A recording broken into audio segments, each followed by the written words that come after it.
O novo filme do Superman tem sido um grande sucesso, mas sua crítica política tem dividido opiniões, especialmente no que tange o conflito entre Israel e Palestina. Entretanto, a maioria não tem enxergado a riqueza de temas que o filme aborda, e para mim, a crítica a Israel é ainda mais profunda do que muitos imaginam.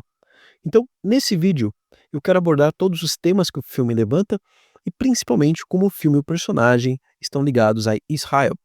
Então, se isso te interessa, fique por aqui. Eu sou Gustavo Lustosa e você está no Biologia Política, canal de divulgação científica, mas também na análise política. Curta, compartilha e se inscreva no canal. Agora você já fez tudo isso, então vem comigo. Olá, Homo sapiens, vamos falar sobre política? Enfim, eu vou comentar mais o filme por aqui. E claro, com tanto tempo de tela que está esse filme, esse vídeo vai estar cheio de spoilers, ok? Bom, antes de entrar no debate político, eu vou fazer um brevíssimo resumo do filme, comentar o que eu gostei e o que eu não gostei, mas o foco aqui mesmo é discutir a questão política. Primeira coisa, né? O filme começa de um jeito bem interessante, bem criativo, né? Colocando os Petrojadeiras de Nação no meio da história praticamente, né? Já estabelece que os meta-humanos já existem há 300 anos, que o Clark já estava com o Superman em ação há 3 anos e que tinha acabado de sofrer a primeira derrota, o que mais tarde a gente vai descobrir que é o Ultraman, né? Essa escolha narrativa, né, ela marca uma grande diferença, né, de como o James Gunn quer trabalhar o Superman dos trabalhos anteriores. Porque é a primeira vez que nós vemos um Superman que começa o filme já sofrendo reveses, já fraco, já sangrando inclusive, né. Isso é algo que inclusive era uma crítica muito comum ao personagem, muitas pessoas diziam que ele era chato, porque ele é poderoso demais, porque ele nunca está em risco de verdade, etc, né. O que é mais ou menos verdade nos live actions, nas animações HQs nunca foi assim, ele sempre enfrentou seres mais poderosos que ele, mas realmente nas telonas isso não foi tão abordado. Então James Gunn, ele quer trabalhar o Superman mais vulnerável, não fraco, mas mais vulnerável, e que enfrenta não só seres do mesmo nível ou até mais fortes, mas também lida com problemas internos, né. Então ele está muito mais humanizado, que para mim é um grande acerto, né. Depois o filme segue um ritmo muito rápido, muito acelerado, e na minha opinião isso atrapalha um pouco, porque algumas cenas, alguns diálogos alguns temas poderiam ser melhor trabalhados. Também tem muitos diálogos expositivos, que para mim nem foram tão incômodos, mas para muitas pessoas incomodou bastante. E então assim, eu gostaria que o filme tivesse, sei lá, mais uma meia horinha, pelo menos, para a gente poder entender um pouco melhor, alguns personagens ter mais tempo de tela, mas pelo menos, né, mas felizmente os personagens secundários são bem trabalhados, não roubam o protagonismo do Superman, como eu e algumas pessoas temiam. Claro, alguns personagens ali são meio que inúteis à trama ali, mas a maioria tem uma importância, a gente consegue entender a personalidade deles e sua motivação. Já em termos de atuação, quem me encantou foi o ator que interpretou Lex Luthor, né, o Nicholas. O David também, que fez o Superman, é um ator fantástico, ótimo, mas eu acho que ele teve tanto tempo de tela, bastante tempo, então eu não me lembro, assim, de nenhum grande momento ali que tinha que ser uma coisa super complexa. Já o Nicholas, pra mim, ele tinha um desafio muito mais difícil, né. O roteiro para o seu personagem era muito cartunesco, né, era algo muito fácil de cair numa caricatura, né. Por exemplo, o Lex Luthor do Snyder ou até outras versões também do Lex Luthor. Mas ele entregou uma performance tão profunda, tão real, né, você sente o ódio, o prazer, a inveja dele só no olhar, na expressão facial, né. Principalmente a cena final, né, ela que expressa melhor isso que eu tô falando, né, onde ele é quase humilhado como o Loki ali em Vingadores 1, e aí eu falei: "Pô, agora vão estragar todo o personagem que eles construíram", mas não, ele levanta, primeiro ele chora, e aí depois ele volta e faz aquele olhar de puro ódio, aquele desejo de vingança. Ele nem precisa falar, só no olhar você já entende, né. E é claro, de longe é o Lex Luthor mais perverso e mais fiel que a gente viu nas telonas, né, então acho que é indiscutível que é o melhor Lex Luthor do cinema. Eu percebi também que a maioria gostou muito do Senhor Incrível, tá, eu também gostei, mas eu gostei principalmente que trabalharam bem as habilidades dele, mas eu acho que eu já conheço o personagem de Arrow, né, então pra mim não me impressionou tanto, mas eu entendo quem gostou e fico feliz que gostaram dele, assim, talvez ele tenha ali um filme solo ou outras participações, né. E sim, o filme tem problemas, né, além dele ser muito acelerado, né, eu acho que o filme, principalmente o final, deixa muitas pontas soltas, né.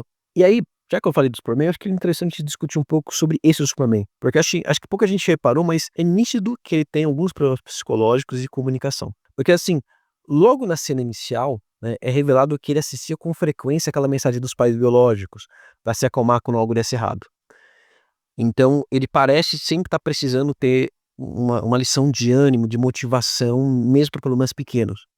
Inclusive na conversa com os pais adotivos dele, né, a família Kent, é um diálogo meio travado, sabe, ele não consegue se expressar bem, o pai, né, fala que ele faz não via eles há muito tempo, então ele parece ser muito preso no trabalho, tanto o trabalho do Clarim Diário como também como Superman.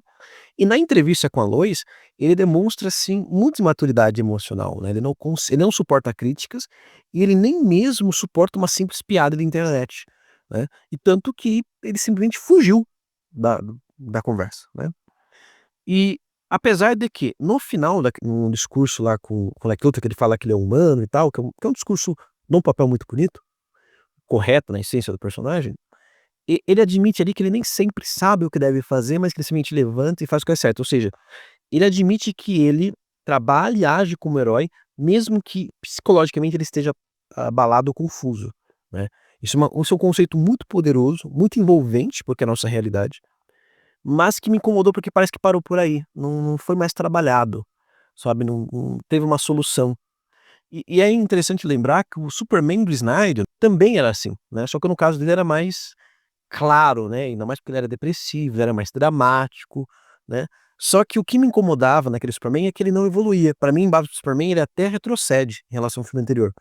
Então essa abordagem do Gunn, ela só vai ser boa se for bem trabalhada nos próximos filmes, eu espero que seja, né.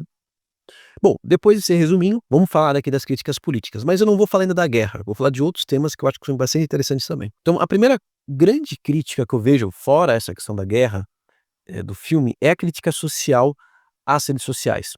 O filme claramente faz um paralelo entre notícias superficiais das redes sociais, muitas vezes falsas, fake news, né, em comparação ao trabalho sério de um jornalismo profissional representado pelo Clarim Diário, né.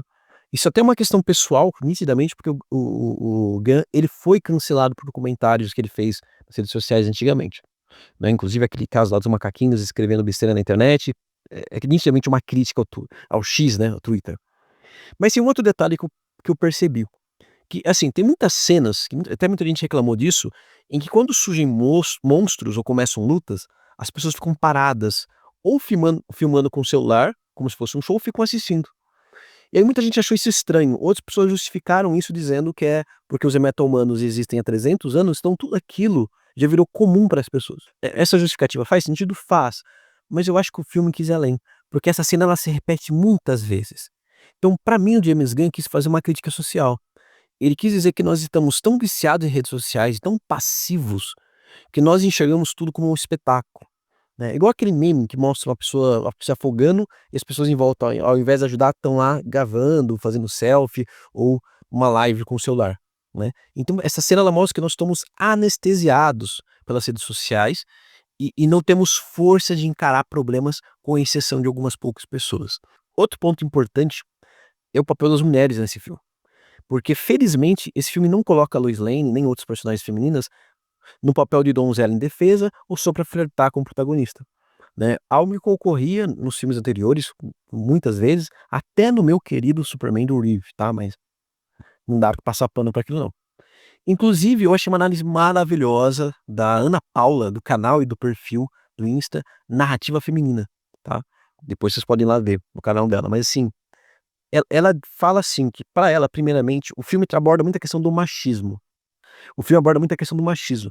Então, primeiro, ela fala que a entrevista entre o Superman e a Lois Lane mostra que o Superman tem, assim, um certo machismo internalizado, a ponto que ele subestimava a Lois Lane. Mesmo ela fazendo críticas totalmente justas, ele não sabia o que responder e chegou a gritar com ela.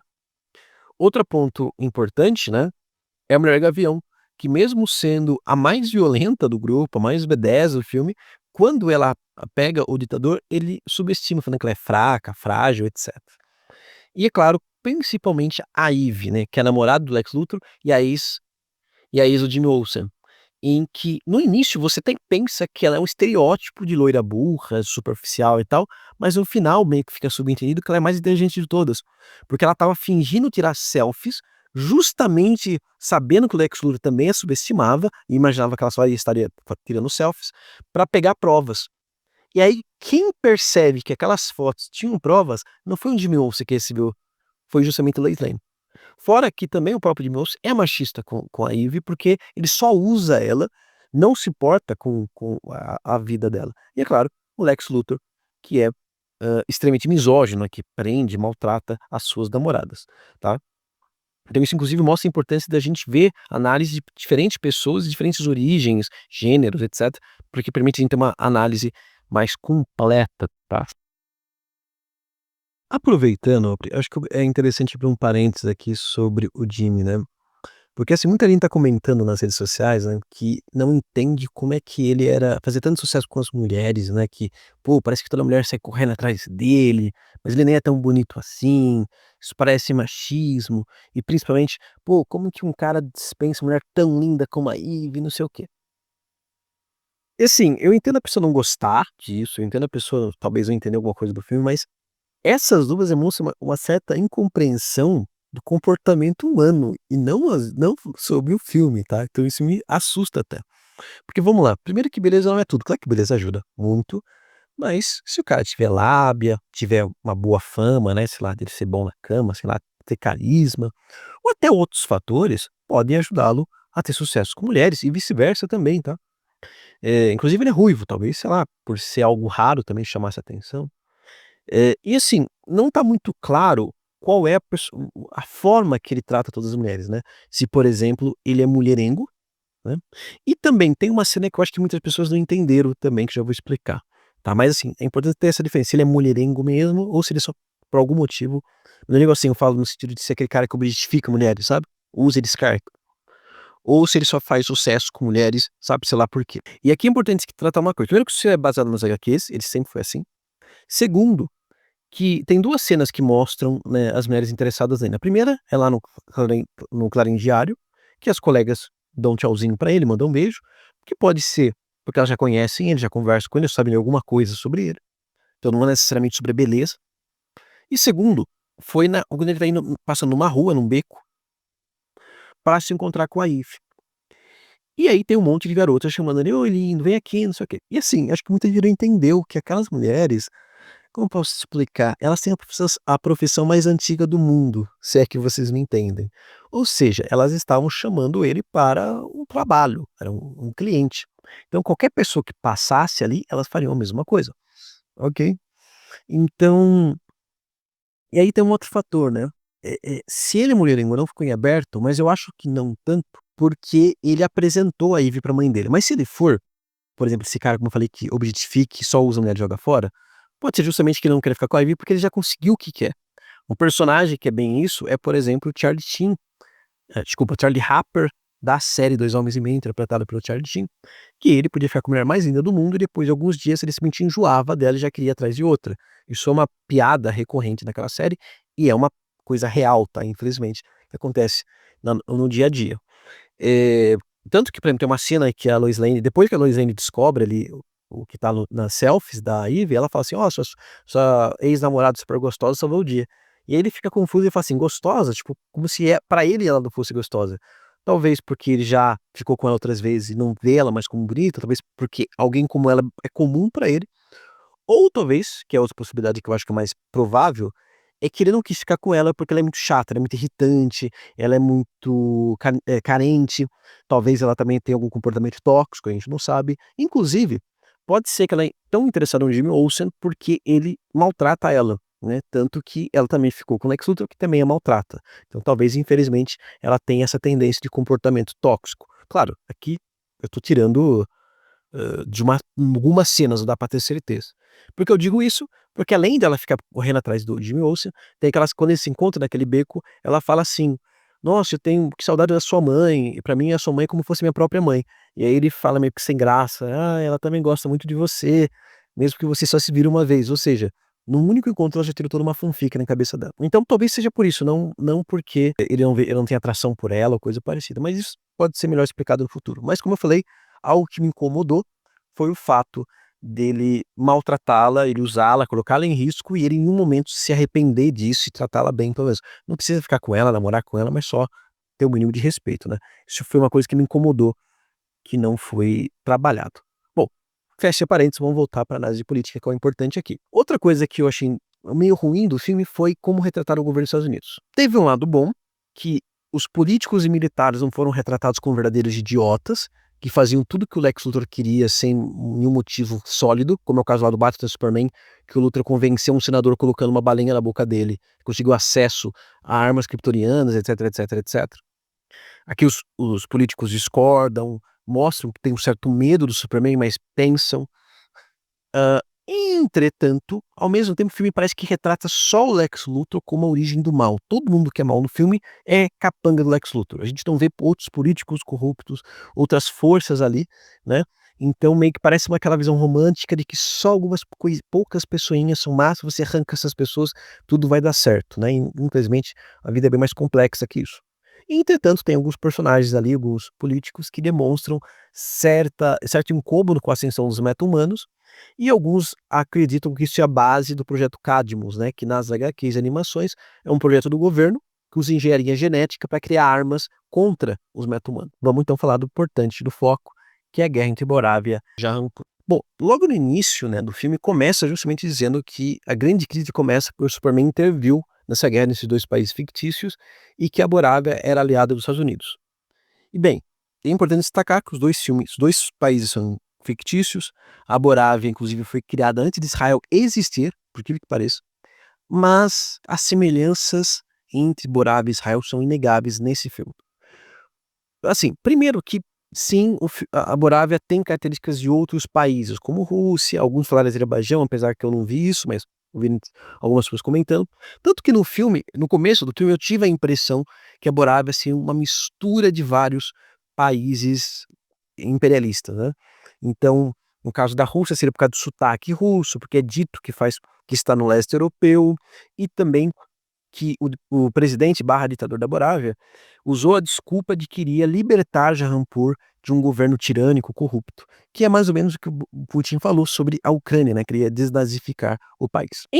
Entretanto, tudo isso também serve, tem um sotaque obviamente, para a e a geografia, claro, para Israel. O Netanyahu falou várias vezes que ia invadir Gaza para eliminar o Hamas e também atacou o Irã, falando que ia derrubar o regime. E claro, Israel é aliado dos Estados Unidos e é uma potência militar, como também é declarado Borávia. Já o filme de Jahanpur é claramente, assim, no filme inspirado na Palestina. O nome já tem uma sonoridade meio árabe, mesmo falando que era leste europeu, quando mostra o mapa de Jahanpur, é igualzinho Gaza, e as pessoas ali, os atores escolhidos, a grande maioria ali tem uma cara meio árabe, afegão, iraniana, tá, então assim, é impossível negar. Tanto que assim, vou ser muito sincero, no começo do filme, como eu falei, eu estava meio na dúvida de qual conflito era o foco dessa metáfora, mas aí quando o soldado apontou a arma numa criança, num garotinho desarmado, eu falo com dor no coração, eu mesmo falei assim no cinema: "Nossa, isso aí é Israel, não tem como discordar". E aí quando eu cheguei em casa e fui pesquisar sobre o assunto, porque eu fiquei assim, surpreso com quão na cara essa relação com Israel, eu descobri que o ator que faz o ditador de o ditador da Morávia, ele é muito parecido com o primeiro-ministro de Israel, que é chamado de pai da nação, né, é David Ben-Gurion, uma coisa assim. Então assim, cara, se não foi proposital, foi o destino então, né, alguém brincou ali com o James Gunn. Claro, o James Gunn já negou que teve esse objetivo, ele disse até que o filme começou a ser gravado em 2022, o roteiro já estava pronto, o que parece ser verdade, só que o filme pode ser modificado ao longo do tempo, né. Tanto que eu vi em outra fonte que ele falou que ele modificou para ficar menos parecido com o conflito de Israel e Gaza. Só que tem uma coisa, mesmo que ele tivesse feito no 2022 e 22 e não modificasse nada, o conflito entre Israel e Palestina ele é antigo.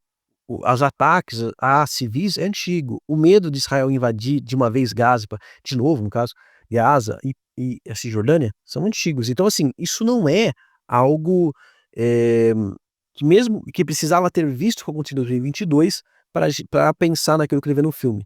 Mas, então assim, para mim é meio óbvio que muito provavelmente, sim, foi pensado Israel, como das principais referências ou a principal. Talvez foi tudo feito pensando em Israel, e aí quando viu o que aconteceu recentemente, eles até talvez adicionaram esse sotaque russo, o gabinete do presidente da Moravia como sendo mais ou menos parecido com um país europeu, para tentar diminuir um pouco a crítica, sabe. Só que tem um fator, com certeza alguém percebeu isso e falou para o James Gunn: "Olha, isso aqui tá muito Israel, a gente vai manter?"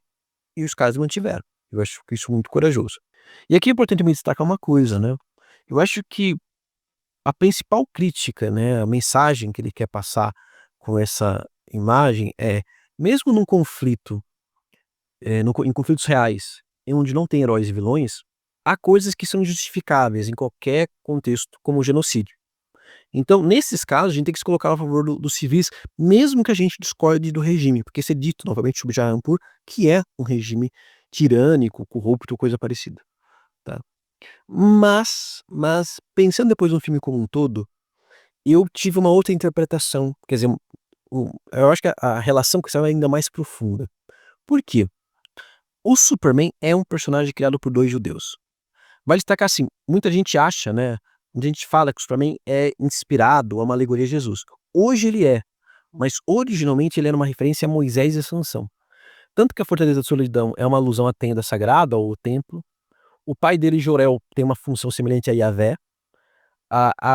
Inicialmente, o Superman tinha uma capa curta, que é para representar a túnica sacerdotal. E lembrando, os alien nos Estados Unidos é literalmente um termo também para imigrante. Então falar que o Superman é um alien ou um imigrante é literalmente a mesma coisa em inglês nos Estados Unidos, né. Então o Superman ele age, né, ele é ali uma referência a como um judeu se sentia nos Estados Unidos, né. E e aí depois que começou a se projetar da questão de Jesus, né, nele, até porque a história de Moisés e Jesus são parecidas. E o ator que interpreta o Superman é judeu também, o David Pungaso. Então, e aí tem um outro ponto que é interessante. Muitas histórias, Krypton é retratada como meio que uma Israel bíblica idealizada, tanto que você tem as tribos, né, a casa de Gel, a casa sei lá de quem, que é a mesma coisa, bem mais ou menos parecida com a ideia das tribos de Israel na Bíblia. Então, super tecnológico. Então, vamos pensar assim, a gente tá vendo no filme a história de um personagem que idolatrava a sua seus pais biológicos, a sua terra natal, mas descobriu que eles são imperialistas e violentos, ou pelo menos parte desse povo. Não parece muito com uma crise que um judeu pode ter hoje, um judeu principalmente fora de Israel, que mesmo que ame a sua história, ame as suas origens, hoje discorde do que Israel esteja fazendo, sabe? Só que aí, tem uma crítica que eu acho que é válida, que o Trailers John, o canal aqui no YouTube Trailers John disse, que no filme meio que dá a entender que o Superman ele abre mão, ele rejeita a sua origem alienígena kryptoniana, né, tanto que ele vai assistir o vídeo só com seus pais adotivos. O filme também aborda a questão da adoção, tá, mas eu não vou entrar em muitos detalhes aqui, porque o vídeo já tá muito longo, mas esse tema também é importante, muita gente se apaixonou pelo filme por causa desse tema inclusive, tá, que é muito bonito e muito importante. Só que aqui tá o grande ponto, e aí a gente pode até sair da questão de Israel, né. Por exemplo, nós que somos brasileiros, e eu me coloco nesse bloco também, nós que somos miscigenados, né, nós temos uma questão bastante difícil às vezes de lidar. Nós temos origens europeias, africanas e indígenas, e principalmente a linhagem europeia se impôs pela violência, pela força, né, pelo abuso até. E muita gente, principalmente alguns movimentos, movimento negro e tal, muitas vezes, defende que você negar a sua origem europeia, né, tem gente até que fala: "Não, eu não sou brasileiro, eu sou africano, não sei o quê". Só que isso é um erro, tá. Por pior que tenha sido a nossa origem, essa é a nossa origem. A gente fala uma língua europeia, a gente tem uma tradição europeia, a gente tem um sistema político, jurídico europeu, a gente tem uma cultura influenciada pelo catolicismo, que é uma religião europeia, né, o catolicismo romano, no caso. Então, assim, ou protestantismo, então, assim, independentemente ou não, você querendo ou não, essa é a sua origem. Então, assim como também não é correto aqueles, por exemplo, que só querem pegar a sua origem europeia, né, tipo esses caras que falam que são europeus aqui no Brasil, eh, eu acho que o ideal é você buscar o meio termo. Você entender o que é de bom no seu passado, nas suas origens, pegar o que é de bom e criticar e negar aquilo que é ruim. Então isso talvez seja trabalhado nos próximos filmes do James Gunn, do Superman, porque perguntaram para o James Gunn: "Espera aí, mas se os kryptonianos são imperialistas, por que a Supergirl não falou isso para o Superman?" E aí ele respondeu: "E quem disse que todos os kryptonianos são iguais?"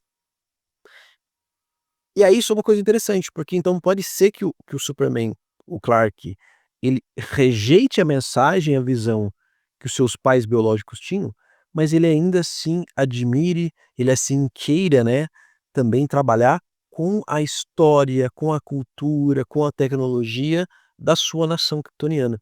Da mesma maneira, um judeu não deve ser nem uma pessoa uma pessoa um judeu não precisa ser totalmente contra Israel ou contra a sua própria cultura, não, ele continua sendo judeu, ele pode admirar a sua cultura, a sua língua, a sua religião, se ele tiver, mas discordar de algumas coisas que o governo de Israel faz, né, lembrando que Israel não se resume ao atual governo, ok? Então eu acho que isso é bastante importante de se entender, e de se trabalhar, né, que talvez não tenha sido trabalhado no filme, mas poderia ser. Então, para mim, né, o filme ele, seja propositalmente ou não, mas é uma forma de interpretar, fala sobre isso, de você aceitar, entender a sua origem, que às vezes é uma origem violenta, é uma origem imperialista, uma origem que você, pensava que era diferente, principalmente no caso de um judeu, por exemplo, mas que você deve buscar um meio termo, né, no quer dizer, o filme não trabalha bem isso ainda, mas eu espero que trabalhe nos próximos, nessa questão de buscar um equilíbrio entre aceitar, né, o país ao qual você nasceu, né, ou as suas outras origens, mas também não rejeitar uma ancestralidade, por mais problemática que ela seja, porque ela define porque ela também faz parte do que nós somos hoje, tá. Então para mim o filme pode ser interpretado, entre todos esses outros temas que eu falei, mas com uma grande metáfora, uma grande análise de um judeu olhando para Israel de uma maneira crítica e refletindo sobre suas próprias origens e como ele via essa origem. Bom, é isso. Vocês acham que eu dei uma viajada? Acho que a Morávia faz sentido com Israel? Tem algum tema que o filme abordou que eu não falei aqui, talvez por falta de tempo? Deixa aqui nos comentários. E se gostou, não esqueça de se inscrever, curtir, compartilhar e nos seguir nas outras redes sociais. Então é isso. Valeu. Falou.